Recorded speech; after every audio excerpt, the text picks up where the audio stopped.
Bonjour tout le monde, bienvenue à ce nouvel épisode du podcast L'État financier. Donc encore une fois aujourd'hui en compagnie de mon collègue Gabriel. Salut tout le monde, salut JP. Et pour ce nouvel épisode de la saison 7, on l'avait dit, on en parlait d'ailleurs en off là, juste avant de commencer l'épisode, là, on vous fait en première partie un dans vos poches, donc on voulait les ramener. En fait, on a fait la saison 1 avec des dans vos poches presque à chaque épisode et la saison 2, 3, 4, 5 et 6 avec à peu près aucun dans vos poches. Donc on ramène ça un peu, là, c'était, on le rappelle, à la base de la vulgarisation, là, l'objectif du podcast. Donc un sujet quand même assez intéressant. On en parlait d'ailleurs ce week-end avec Gab. Donc ça risque d'être bien de le décortiquer. Et en deuxième partie, un place au débat qui, vous allez le voir, là, sans faire de spoiler, là, Gab, j'ai proposé le sujet et Gab a rêvé à ça toute la nuit. Là. Il me disait à quel point c'était le plus beau sujet qu'il allait parler. Là. En fait, je dis ça avec énormément de gags parce qu'en réalité, C'est Gab a ironique, hein. presque fait un veto à 2 minutes de l'enregistrement en disant qu'il ne savait pas trop est-ce qu'on s'en allait avec le sujet.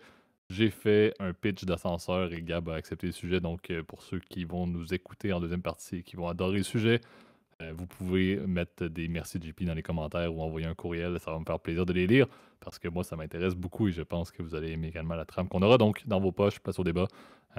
Mais avant toute chose, et pour une fois, en fait, où on ne parle pas vraiment de compagnie, on va en parler un petit peu en deuxième partie, là, mais pas tant que ça du monde de la finance de marché. Là. Peut-être, Gab, tu peux faire un disclaimer plus en mode opinion et en mode tu sais, Hum, conseil global aussi, je pense que c'est Oui, pertinent. exact, ouais. Bah, comme tu as dit, ça va être plus un disclaimer dans vos poches. Ça fait tellement longtemps qu'on n'a pas fait. Mais évidemment, ce qu'on parle, vous êtes bien au courant qu'il s'agit que de notre opinion personnelle à des fins didactiques. Il ne s'agit pas d'une recommandation à faire telle ou telle stratégie. Et évidemment, pour le coup, on vous invite à prendre contact avec un conseiller financier. Quiconque aussi est autorisé, donc comme un planificateur comptable, pour vous émettre des recommandations adaptées à votre situation personnelle. Et puis, comme tu l'as dit, effectivement, plus dans la partie, deuxième partie, bah, évidemment, de rester courtois dans les commentaires, c'est pas le but. Sauf pour JP, on peut l'insulter pour son retard d'épisode d'aujourd'hui. Je Oui, lance des fléchettes virtuelles sur ton visage, les auditeurs le voient pas. Donc, évidemment, je rigole, mais ça arrive à tous. On avait nos empêchements cette semaine, donc vous nous excuserez, chers auditeurs. Le travail, malheureusement, en ce moment, on croit que parfois, au mois de juillet, c'est plus tranquille. Bah, je vous annonce que seul l'est pas. Et en fait, hier, quand tu m'as dit, JP, que je pouvais pas enregistrer, bah, ça me convenait aussi parce que je me faisais aussi détruire. Donc, en tout cas, donc tout le monde est gagnant. Puis, désolé, chers auditeurs, c'est la effectivement, beauté mais par contre, malgré le fait que oui, avant on enregistrait à peu près à chaque dimanche et on publiait les lundis matin, par la suite on enregistrait à chaque lundi et là on enregistre de manière fluide les lundis ou les mardis, on continue quand même la série c'est vrai. d'un épisode par semaine et à avoir nos feuilles de temps et d'études également, on rappelle à temps partiel respectivement. Certains ne pourraient pas croire comment est-ce qu'on peut mettre un podcast dans ce planning-là. Donc, en plus d'avoir une vie, d'ailleurs, qui est important d'avoir un équilibre normal. Là. Donc on se salue là-dessus et on vous salue également. Là. Ceux qui nous écoutent, on sait très bien que la réalité du travail post-pandémie est plutôt active dans beaucoup d'industries, ce qui est une bonne chose pour la business, mais c'est important de prendre une pause en espérant que vous écoutez le podcast en travaillant, mais surtout peut-être en allant au gym ou en prenant un café tranquille sans travailler. Donc, commençons en force le podcast aujourd'hui avec le premier segment, le Dans vos poches. Parfait. Donc, comme on l'avait mentionné, là, on en parlait ce week-end, non pas parce que Gab ou moi avons réussi à gagner ce genre de, J'aimerais. de loterie-là.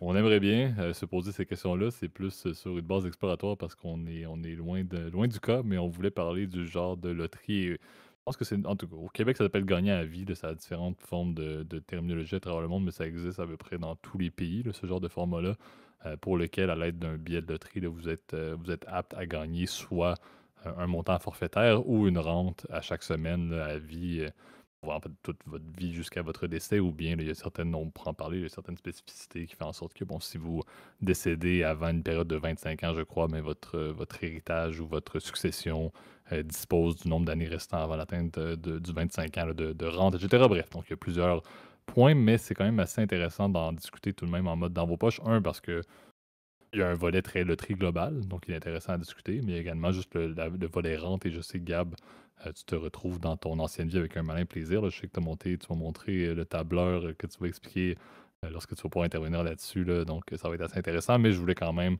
introduire très brièvement. Là. Donc, si on regarde au Québec, là, le principe est plutôt simple. Quelqu'un qui gagnerait ça, l'opportunité d'avoir soit 1 000 $ par semaine à vie, ou bien un montant forfaitaire d'1 million de dollars. La structure, en fait, ça a commencé dans les années 2000, là, mais cette logique-là est quand même intéressante parce qu'au Québec, si quelqu'un prend le montant forfaitaire à la base, le 1 million, là, il ne sera pas imposé sur ce montant-là parce que les gains d'impôt ne sont pas imposables. Par contre, et là, Gab, je te lance différentes balles que tu pourrais prendre au rebond par la suite, là. Par contre, le 1000 la rente, elle, est bien évidemment imposable en contrepartie. Même si ça finit par être un gain de loterie, ça reste tout de même imposable malgré tout.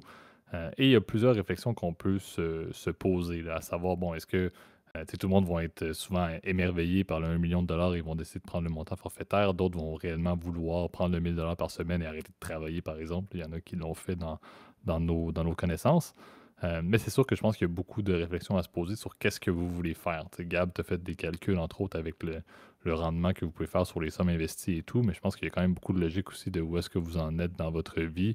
Gab, tu vas en parler, là, les horizons de placement et tout. Là. Encore une fois, je te mets la table pour ton intervention, mais c'est sûr qu'on s'entend, là, si on parle d'une personne âgée qui gagne ce genre de loterie-là, mais c'est probablement beaucoup plus intéressant d'aller chercher là, 1 million de dollars directement pour faire ses projets et puis vivre une belle vie pour sa retraite, par exemple, alors que quelqu'un qui est plus jeune, probablement qui a un intérêt ou qui a tout de même une volonté de prendre le 1000 et dans la mesure où c'est bien investi, ça peut rapporter encore une fois beaucoup plus que le 1 million qui est pris directement maintenant. Donc il y a quand même cette logique-là qui est à prendre en considération. Ça reste un beau problème à avoir, on va s'entendre, là, d'être gagnant à la C'est vie. C'est vrai. quelque chose qui est plutôt beau. Mais il y a quand même beaucoup de choses. Et ce qui est intéressant, puis Gab, tu pourrais intervenir par la suite, il y a quand même beaucoup de distinctions. Tu sais, on va prendre un peu l'exemple du Québec. C'est sûr que si on compare même ce genre de format, ce format-là gagnant à vie de l'Auto-Québec, là, qui est la compagnie de l'État là, qui contrôle la loterie au Québec. Si on regarde chez nos voisins en Ontario ou dans d'autres provinces du Canada seulement, là, on reste au Canada même, c'est pas la même structure au niveau de l'imposition et tout. Donc il y a quand même beaucoup à prendre en considération et à prendre avec un bémol dans ce que Gab va pouvoir présenter et expliquer, parce que c'est très différent dépendamment de la loi sur l'imposition là, C'est des vrai. revenus de loterie et même l'application globalement des différentes options. On parle de 1 million ou une rente de 1000 dollars. Dans certains contextes, il peut même y avoir une troisième option pour ce type de stratégie-là, qui est d'y aller, par exemple, avec du AFNAF ou des répartitions qui sont plus arbitraires, là. Donc, à noter que c'est pas tout blanc ou noir en tant que tel au niveau de la structure de ce genre de loterie-là. Ouais, bah tu l'as bien dit, effectivement, qui nous a inspiré en fait à ce sujet-là, c'est assez drôle parce qu'on disait ce week-end, c'est très rare que j'achète des billets de loto là, mais bon, à chaque fois il y a un gros jackpot et que le petit monsieur va me les vendre, bah, je suis genre ah putain, c'est vrai que ce serait bon, donc ça me coûte genre 5 dollars pour essayer de rêver, de dire qu'est-ce que je ferais avec 70 millions de dollars, donc C'est c'est un un peu beau ça. Je problème. pense au lieu de prendre un billet pour aller, par exemple, au cinéma, Gab va rêver pendant 2 jours avant l'annonce officielle. Il va Que j'ai stresser et perdu suer évidemment. sa vie avant de voir qu'il a perdu effectivement le montant de 80 millions qui était finalement non réclamé, non gagné. Donc Gab va faire quoi? Va acheter la semaine suivante en rêvant pendant 2 jours encore. Bref. Donc Mais- on salue son dépanneur Et c'est local qui obtiendrait 1%, je pense, des gains si Gab c'est gagne vrai. un jour, là. On salue le dépanneur local. Ouais, mais c'est ça, et on se disait, ouais, justement, on parlait que quelqu'un que tu connaissais avait gagné, en fait, ou quelqu'un que tu connais qui connaît quelqu'un, je sais pas c'était quoi l'histoire, là, mais qui avait gagné, justement, qui avait pris l'option, en fait, du 1000 dollars, et je t'ai dit, on s'est posé la question, qu'est-ce que tu irais prendre? Et moi, je t'ai répondu, bah, je prendrais l'argent, en sachant que, bah là, il y a plusieurs considérations, effectivement, à prendre en compte. Alors, petite rectification, tu as indiqué que la rente était imposable.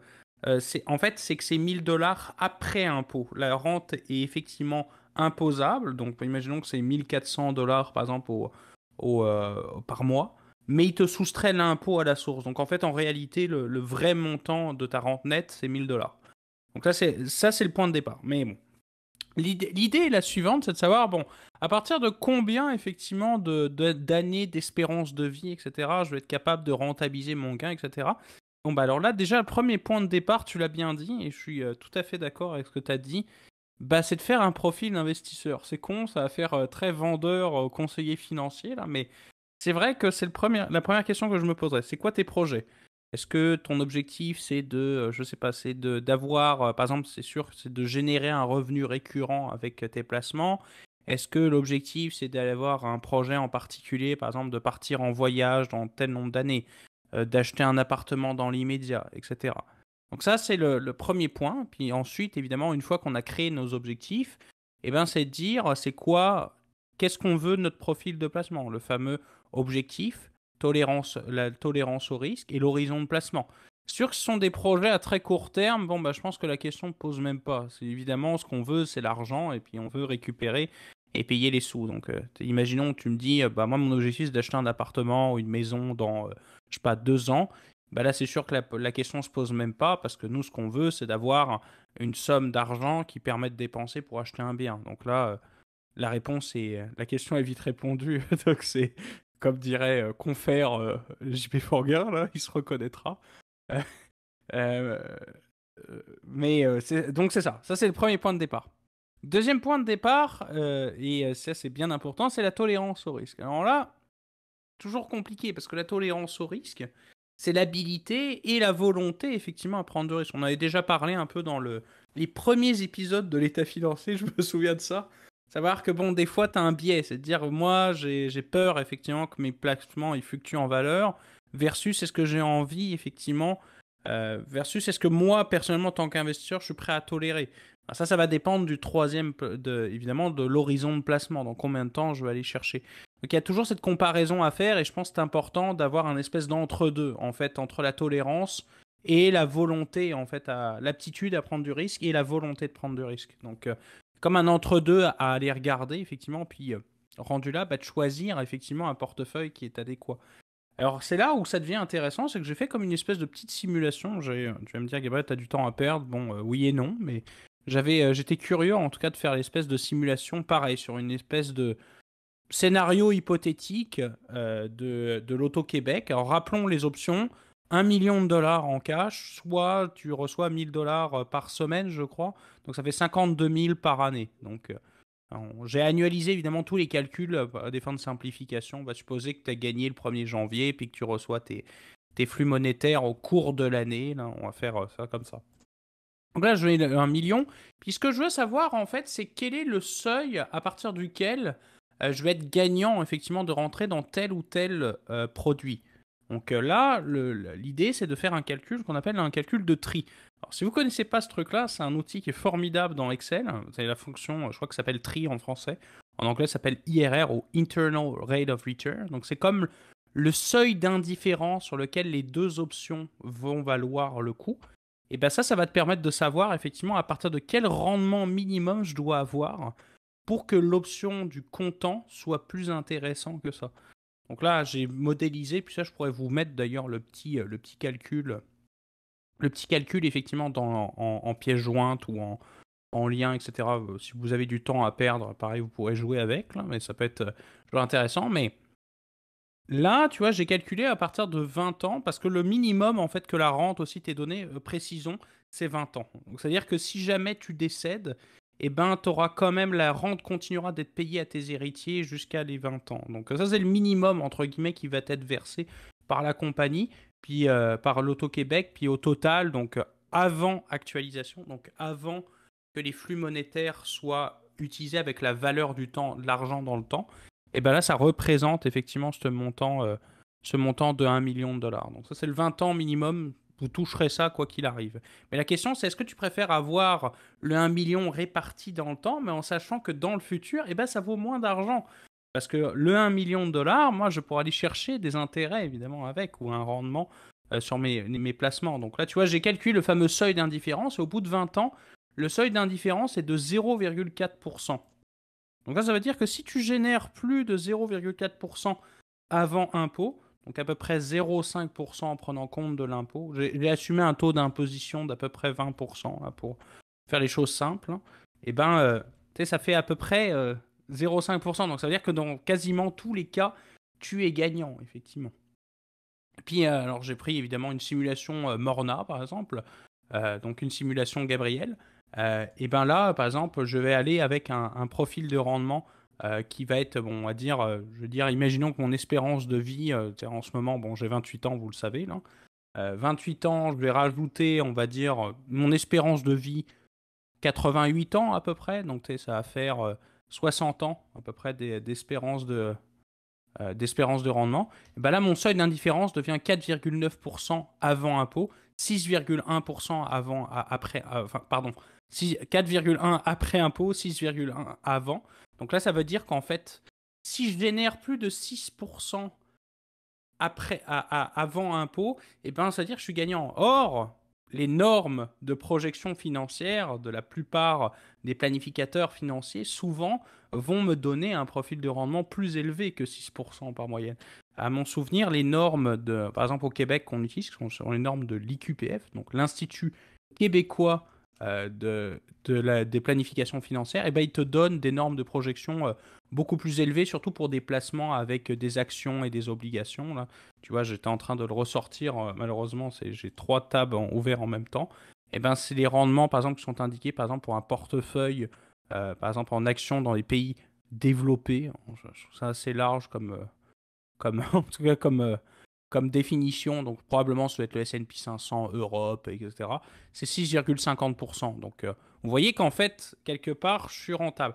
Par contre, il y a un point qui est, je pense, hyper important quand même qu'on a oublié de préciser, JP, peut-être que tu pourras revenir là-dessus, et ben c'est le risque. Parce que c'est vrai que quand même la grosse différence, c'est est-ce que tu es frileux ou non.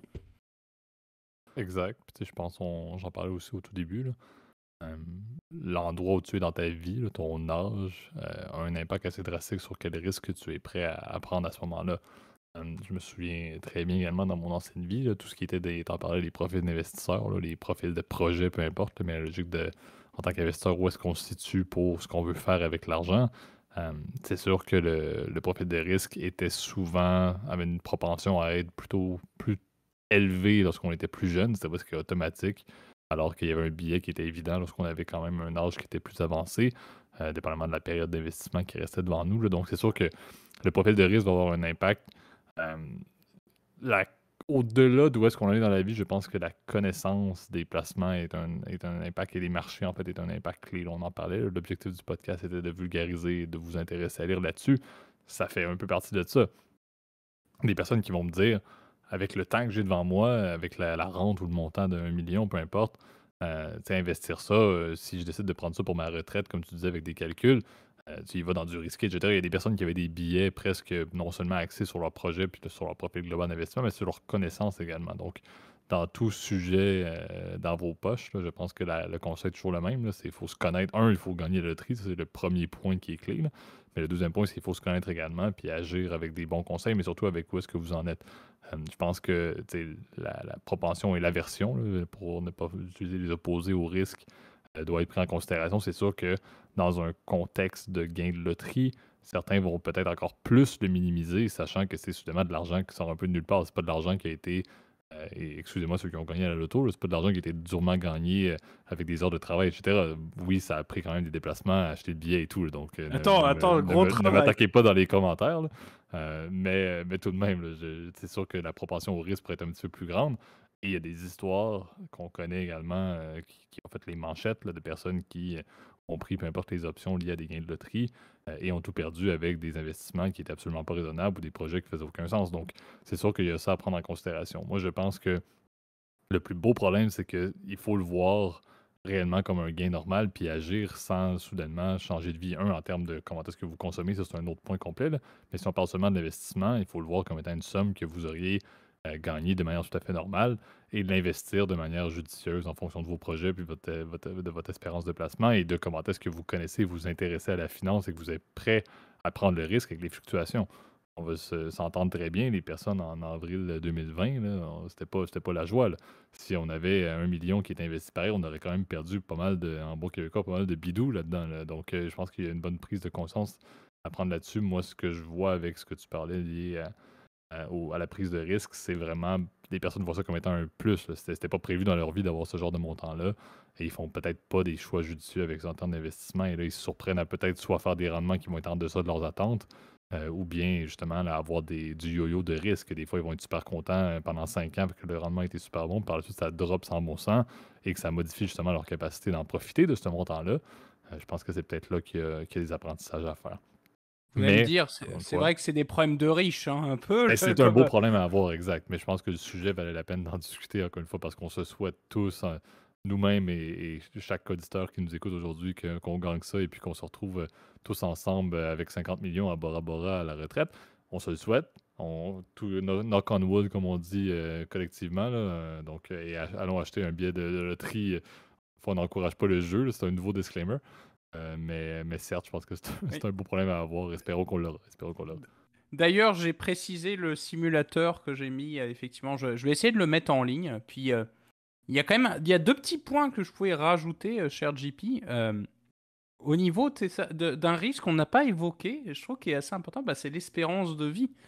Parce qu'au-delà, effectivement, de l'option de la rente, c'est ok, c'est intéressant et tout, mais si tu te vois, pardon, clamser bientôt, je sais pas, si tu fumes, tu bois comme un trou, etc., que t'es obèse, bon, bah c'est sûr, peut-être l'option de la rente, évidemment, ça va être un peu plus compliqué, quoi. Parce que oui, ok, peut-être tu vas tenir le 20 ans, mais après la 21e année, bah t'es foutu, mon coco. Donc, je pense que là, il y a un calcul à faire qui est intéressant, qui est de savoir, en fait, et ça, vous pouvez le retrouver sur le net, en tout cas sur les sites de statistiques, bah, c'est l'espérance de vie conditionnelle.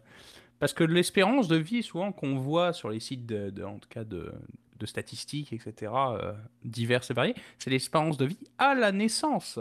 Mais tu as un truc qui s'appelle l'espérance de vie conditionnelle. C'est ça, sachant que j'ai 25 ans, ou 30 ans, ou je sais pas, 35 ans, bah, combien d'années je peux espérer encore vivre, t'sais. Donc ça peut être intéressant comme facteur parce que ça exclut en gros la mortalité qu'a déjà infantile, c'est horrible à dire, ou que euh, on va dire les probabilités que vous avez déjà passées, vous êtes pas passé avant, tu vois. Donc c'est assez intéressant et je pense qu'il faut une simulation qui se vaut effectivement bah, devrait prendre en compte cet aspect-là. Et je pense, le deuxième point, c'est qu'une simulation complète, parce qu'évidemment, ça, c'est un truc que j'ai fait en même pas 10 minutes, là, donc vous attendez pas à ce que je révolutionne la science, évidemment, et ben, c'est de faire une simulation complète avec mettant plusieurs inputs. Je sais pas, par exemple, vous pourriez faire une simulation en faisant varier le nombre d'années avec comment dire, un nombre d'années d'espérance de vie, donc par exemple un scénario. Vous pourriez même calculer, en fait, générer automatiquement des scénarios. Donc cet exercice-là, j'ai attendu tout le podcast à pouvoir sortir mon terme pour avoir l'air smart ou pas. Là, d'ailleurs, je vous laisserai juger. Et pas, c'est de faire une simulation qu'on appelle de Monte Carlo, qui je pense est en fait, Oh, la ouais. simulation. Sur ce, bonne journée. Oui, tu m'avais mis en garde que tu avais quelque Ça y est. chose. Là, j'ai effectivement Mais la mal. simulation de Monte Carlo est souvent, alors ça peut paraître pour les gens qui connaissent pas la simulation de Monte Carlo, mais Lorsque tu fais, si je me trompe pas, c'est quand tu fais la piste de F1 sur simulateur, c'est ça? bah c'est un peu ça, un peu comme, je sais pas si t'as vu le comment, t'as un espèce de jeu, je crois que c'est sur PC où t'as un robot qui a été entraîné 1 million de fois à faire le circuit, etc., à essayer d'être le plus rapide, etc. Et ben c'est un peu la même chose en fait. La simulation de Monte Carlo, en fait, le but c'est de générer en fait des scénarios aléatoires suivant une loi probabiliste, donc en fait un environnement qu'on contrôle, et de générer, de voir le résultat, de compiler ça, je sais pas, par exemple 10 000 fois et de voir c'est quoi les différents scénarios en fait et combien en fait t'es allé en pourcentage de fois t'as été plus rentable avec tel ou tel scénario, tu vois. Donc ce qui est intéressant avec la simulation Monte Carlo, c'est que oui, au final, tu vas avoir un résultat moyen qui va aller s'approcher effectivement de la moyenne du scénario de référence, qui est un peu les inputs que tu vas mettre dans ta simulation. Donc je sais pas, par exemple, tu vas dire en moyenne, je vais générer, je sais pas, j'ai 25 ans par exemple, mon espérance de vie est encore de 55 ans, on va dire. Mais j'ai un écart type par exemple de 5. Puis par exemple au niveau de mon rendement de mes placements, bah, en moyenne ça va aller chercher, je sais pas, 8% avec plus ou moins 2%. Et ben je vais aller regarder c'est quoi mes probabilités en fait à partir de ces 10 000 simulations. Donc des probabilités, c'est pas vraiment c'est des observations, en fait, une fréquence d'observation. Et ben, je vais voir effectivement que sur 80% des scénarios, bah, j'ai réussi à obtenir mon objectif, tu vois. Donc c'est un peu, c'est ce genre de simulation qui peut être utilisé par un planificateur financier qui est un peu avisé.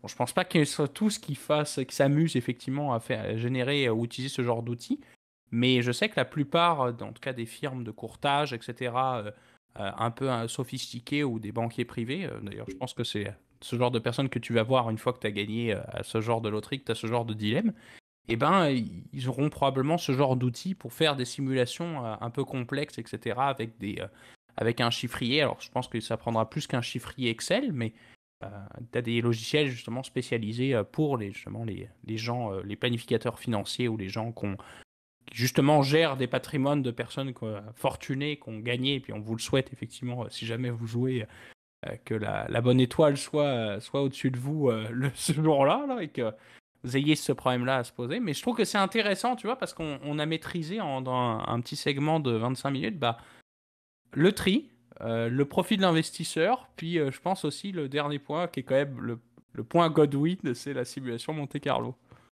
Effectivement, je pense que j'aurais aimé que ce soit le deuxième segment parce que c'est le genre de truc qui clôt un épisode, mais non, on a encore du matériel. Mais je pense que c'est, comme on l'a dit, c'est un sujet intéressant, c'est un sujet qu'on se souhaite, mais c'est une connaissance générale quand même pertinente là, à conserver et à utiliser encore une fois à d'autres fins. Je pense que c'est pertinent quand même pour n'importe quel type de revenu. Passons maintenant au deuxième segment, le place au débat. Parfait. Donc, on se transporte sur la côte ouest américaine pour aller rejoindre une industrie que Gab, je l'ai mentionné, a vraiment à cœur.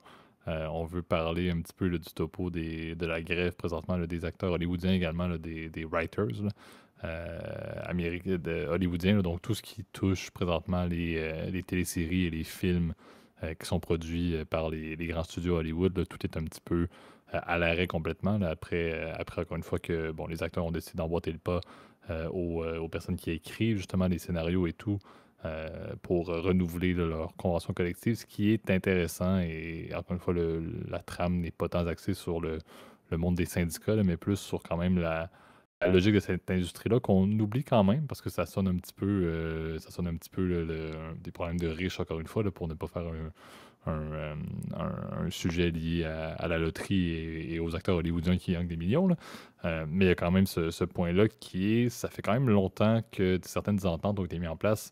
Les écrivains, on s'entend, ont un tout autre mode de vie. Là. C'est assez fascinant de voir quel genre d'entente ils avaient en termes de rémunération, alors qu'ils sont le cerveau justement de plusieurs histoires là, qu'on va voir au cinéma et qui passent également au petit écran et maintenant sur les plateformes de streaming. Mais également de voir tout le monde au niveau des studios que ça va pas aussi bien qu'on pourrait le penser depuis en fait cette année 2023, mais aussi des fluctuations liées à la pandémie.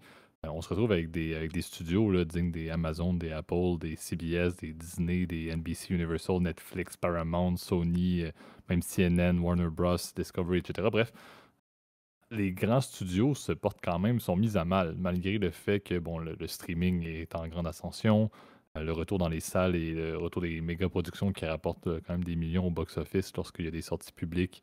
Il y a d'ailleurs deux films très attendus, si je ne me trompe pas, qui sortent d'Hollywood, là, qui tombent en parution ce vendredi, si je ne me trompe pas. Bref, qui tombent en salle ce vendredi, mais on se rend compte qu'il y a énormément une tendance aux coupures de coûts. Donc, on se retrouve avec un renouvellement du talent dans cette industrie-là, donc des écrivains et des acteurs qui doivent renouveler leur convention collective, qui sont en grève présentement, et de l'autre côté, des studios qui essaient de trouver des manières de couper des coûts parce que financièrement, ça va pas aussi bien. Et un excellent exemple de ça, on en a déjà parlé, c'est Disney, qui le fait dans plusieurs autres sous-industries également ou sous-segments de la business. On peut même parler du monde des parcs d'attractions, là, mais dans tout ce qui touche la télévision et le cinéma, Disney a beaucoup de misère présentement. Il coupe beaucoup, même Bob Iger, le CEO, le mentionne ouvertement là, depuis son renouvellement de contrat de 2 ans. Là, il mentionne qu'ils sont en cost-cutting all the way.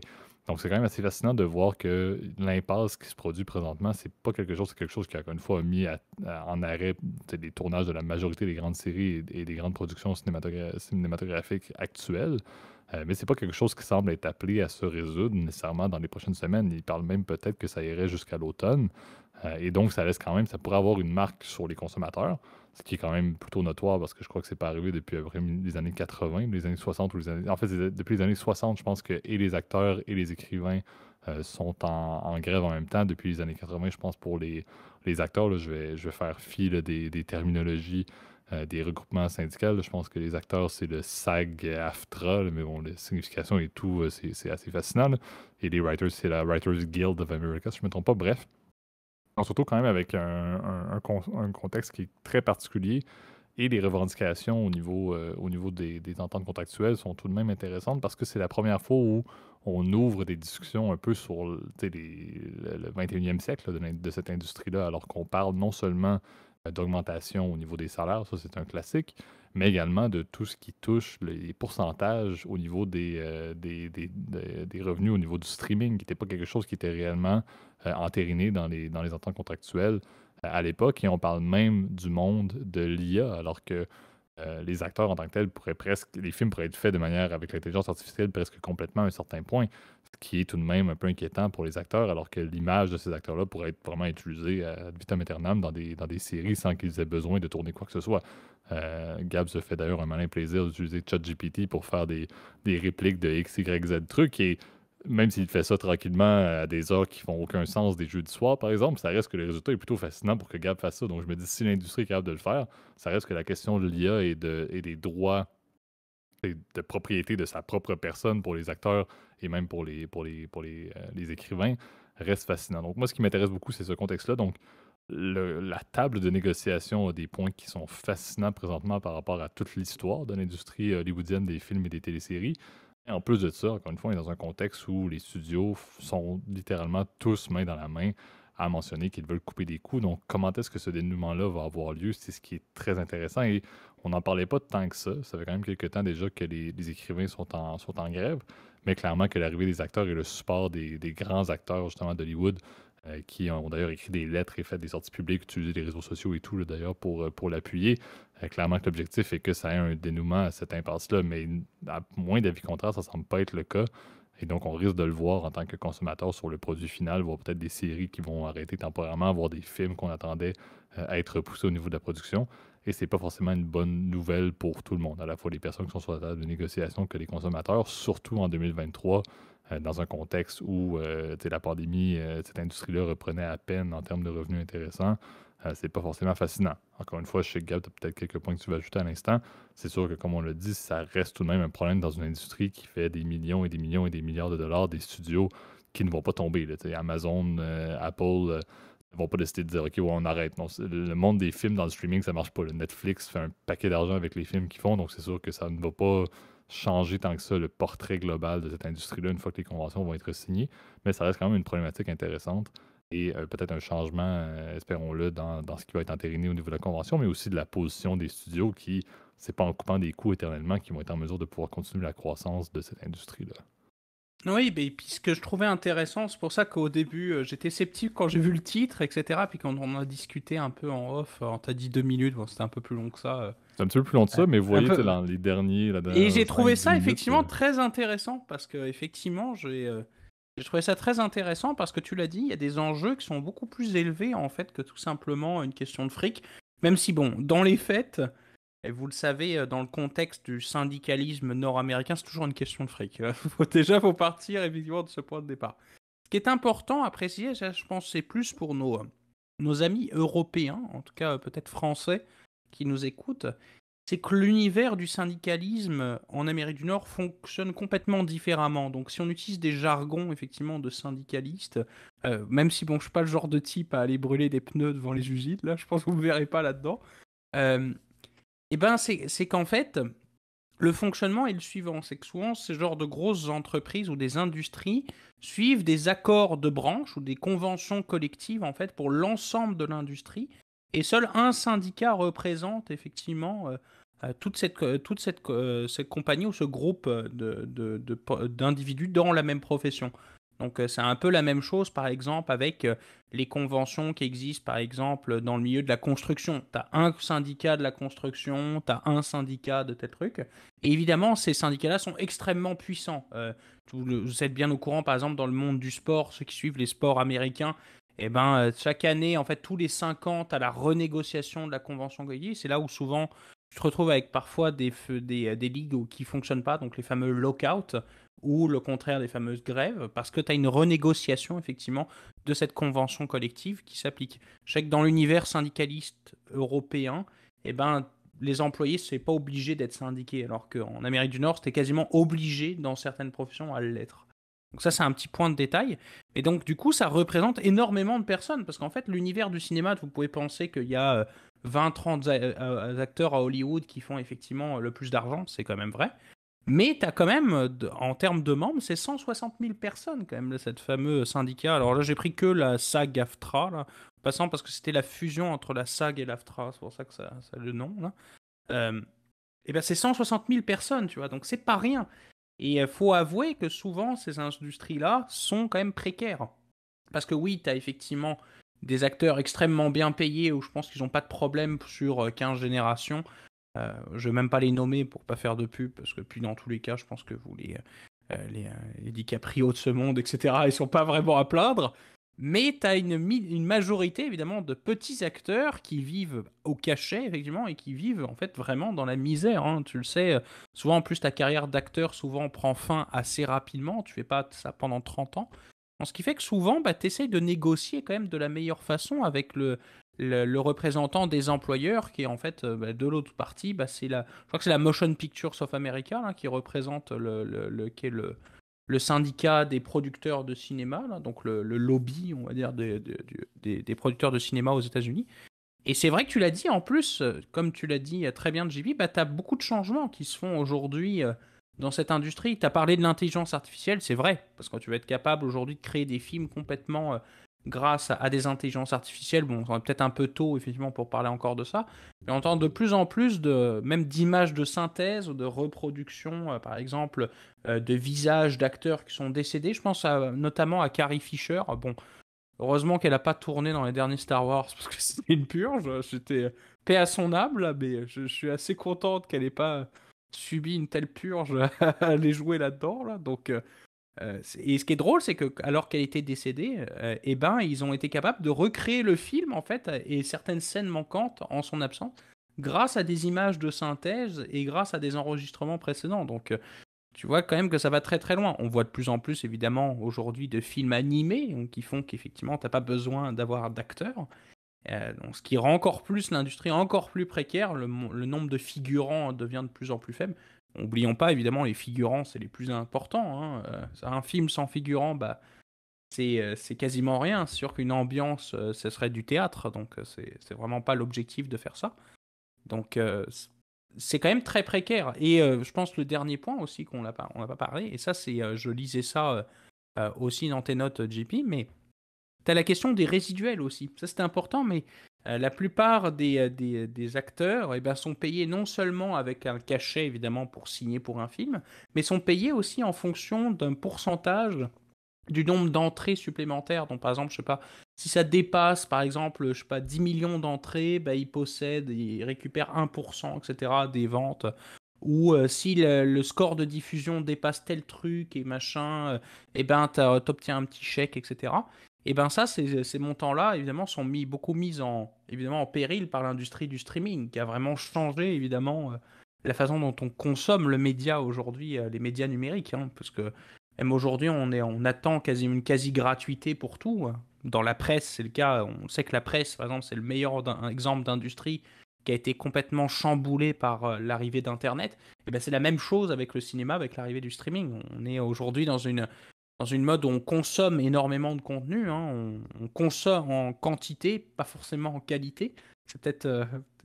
quoique, il y a quand même des très belles productions quand même ces dernières années. Mais moi, c'est mon côté un peu réac qui va se sortir. Je trouve que le contenu est de plus en plus faible, notamment sur les sites de streaming, là.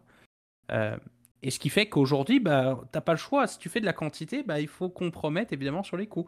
Et tu l'as bien dit, JP, c'est vrai que les tendances en ce moment de l'industrie, en tout cas de la production, sont quand même pas au beau fixe. Et puis même l'industrie du cinéma, plus généralement, est pas hyper au beau fixe, non? Exact. Fait que je pense que tu sais, ça fait pas mal un bon tour d'horizon de la problématique. Comme je dis, ça reste énormément d'actualité. En fait, ça va faire la couverture de CNN et ça va être dans CNN Business à chaque jeudi, là. On va se dire les vraies choses. Donc, vous allez avoir amplement le temps de voir les updates là-dessus. Mais je trouve que c'est quand même intéressant, encore une fois, là. C'est rare qu'on parle de sujets de syndicalisme parce que ça reste quelque chose qui est plutôt polarisant. Mais je trouvais que d'en parler plus dans l'axe d'une refonte complète d'une industrie qu'on ne parle pas souvent, je trouvais que c'était quand même plutôt pertinent et d'actualité. Encore une fois, très intéressant de voir vos opinions globales. C'est une problématique, comme on l'a dit, qui est très de niche dans une industrie qui ne se porte pas mal du tout lorsqu'on regarde le global. Mais je pense que ça reste des problématiques qui sont pertinentes et qui valent la peine de regarder, qui vont encore une fois définir non seulement une période de renouvellement de convention qui va être de whatever combien de temps, je ne sais pas c'est quoi leur tangente, mais clairement que c'est aussi une période, comme on l'a dit, qui va être benchmark pour bien des années, sachant la transition qui se passe présentement au niveau de l'industrie. Donc je pense que c'est intéressant de voir le résultat final, sans voir les négociations, sans voir tout le flafla qui va se produire dans les prochaines semaines, prochains mois. le deal réel qui va être signé, oui, ça va être des centaines et des centaines de pages, mais ça va être intéressant de voir parce que ça va être encore une fois un tremplin vers bien d'autres choses qui peut être utilisé dans beaucoup d'autres industries. Et on sait que globalement, au-delà de l'industrie du cinéma et des téléséries, le monde médiatique se porte un peu mal. Donc, il y a peut-être des points qui vont pouvoir être intéressants dans le but d'en bénéficier. Là, je parlais de Disney tout à l'heure, mais il y a eu des coupures massives au niveau d'ESPN, entre autres, et ces personnes-là n'ont pas bénéficié réellement de deals qui étaient modulables, avaient des deals avec des salaires qui étaient extrêmement élevés, alors que s'il y avait un peu plus de modalités sur le nombre de vues, par exemple, de certaines vidéos qui étaient faites pour des séries sur n'importe quoi sur Twitter, par exemple, peut-être que ça aurait été plus flexible, plus intéressant, et ces postes-là n'auraient pas été coupés. Donc, je pense qu'il y a beaucoup de modulation qui peut être intéressante dans une industrie qui était effectivement très axée sur des rémunérations fixes qui pouvaient être très élevées, donc très peu flexibles pour l'employeur, ce qui a entraîné encore une fois le cost-cutting qu'on connaît au niveau des studios. Donc, à voir la suite, mais je pense que c'est intéressant et c'est transcendant, oui, à la fois aux États-Unis, mais un peu partout également. Là. Donc, intéressant, je pense, Gab, si tu avais un dernier point avant qu'on rentre l'antenne. Oui, bah peut-être dernier point, ce que vous savez pas, c'est que JP est en train de commencer à mettre l'essence sur les pneus devant son bureau, là, puis ça y est, il est transformé en leader syndical. Alors, je plaisante, évidemment. Je veux dire, moi j'ai toujours été acteur, hein, on ne sait pas, là, mais j'ai toujours été acteur. Hein, Ah, ça ne paraît pas, c'est non dit, mais littéralement, je veux pas savoir dans quel film c'était, là. je m'envole vers LA juste après là, pour justement aller contribuer là, au niveau des négociations. Là. Bref, C'est- trêve de c'est- plaisanterie, là, mais tout de même, je trouve que c'est intéressant. Encore une fois, très content que Gab l'ait accepté pour ceux qui nous ont écoutés en entier et qui ont écouté le deuxième segment, qui l'ont Ouais, c'était apprécié. fun. Remerciez-moi d'avoir fait mon elevator pitch de 2 minutes pour garder le sujet. Je pense que ça complétait bien le podcast pour aujourd'hui. Comme à l'habitude, pour terminer le tout, là, merci Gab pour ta Ça fait plaisir. contribution et merci tout le monde pour vos écoutes. Donc, vous pouvez nous retrouver comme à l'habitude sur la plateforme clé pour les partages de manière publique et d'ailleurs privée également, là, mais YouTube. Donc, si vous avez apprécié la vidéo, n'hésitez pas à mettre un like, à mettre un commentaire, opinion, avis, n'importe quoi là, dans la zone justement prévue à cet effet. Gab met l'adresse courriel également dans la zone de description, donc n'hésitez pas à nous envoyer toute forme de commentaires et des sujets, etc. également là, de cette manière-là, de manière plus privée. Également, abonnez-vous à la chaîne, mettez la cloche pour les notifications aussi. Et pour la majorité d'entre vous, comme à l'habitude sur les plateformes audio, vous pouvez nous retrouver sur Apple Podcasts, Spotify, Overcast, Deezer, etc. Même chose maintenant, là, donc n'hésitez pas à vous abonner à la chaîne, à mettre des likes ou n'importe quelle forme d'étoiles ou de gradation là, si vous appréciez notre contenu. Ça aide énormément au référencement numérique. Et sinon, comme toujours, le bouche à oreille est un élément clé du podcast, donc n'hésitez pas à le partager à vos proches, vos amis, vos acteurs préférés, etc. Donc ça va nous faire plaisir de partager le contenu à d'autres personnes. Léo, D'ici la semaine si tu nous prochaine, écoutes, Léo, si tu nous écoutes, je suis là, au possible. effectivement. Donc, Gab fera volontiers un petit tour pour aller parler de Monte-Carlo dans un yacht à Monte-Carlo. Donc, on salue Bon Léo point. DiCaprio qui est là-bas. Mais d'ici à la semaine prochaine, bonne semaine, tout le monde. Bonne soirée tout le monde, salut.